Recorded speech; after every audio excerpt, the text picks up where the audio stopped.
ഷിയയാണ് ഷീയായി മാറിയത്. അപ്പൊ ഷിയ വിഭാഗക്കാർ അവർ നെഹ്സായി കാണുന്ന ആ സംഭവം കർമ്മല്. അതുകൊണ്ടാണ് ഈ മുഹറം 10 വരെയുള്ള ദിവസങ്ങളിൽ അവർക്ക് പ്രത്യേകമായിട്ടുള്ള പ്രാർത്ഥനകളും നെഞ്ചത്തടിക്കലും കരയിലും കൃത്യമായിട്ട് കഴിച്ചു കൂട്ടുന്ന ദുഃഖസാന്ദ്രമായ എന്നാൽ ചില ആഘോഷങ്ങൾ നടത്തുന്ന കാലഘട്ടം. അപ്പൊ ഇതിൽ നിന്നും മുസ്ലിം സമൂഹത്തിന് ഈ അപശബ്ദത്തിന്റെ ചിന്ത കടന്നുവന്നത് ഷിയ വിഭാഗക്കാരനാണ്. ഒന്നിനും കൊള്ളില്ല ആ മാസം. എന്നാൽ ഇസ്ലാമിൽ അങ്ങനെ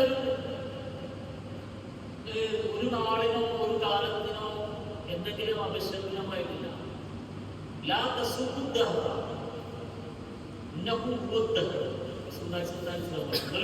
കാലത്തിനെ മോശപ്പെടുത്താൻ പാടില്ല, ചിന്ത പറയാൻ പാടില്ല. കാരണം അള്ളാഹു തന്നെയാണ് കാലം.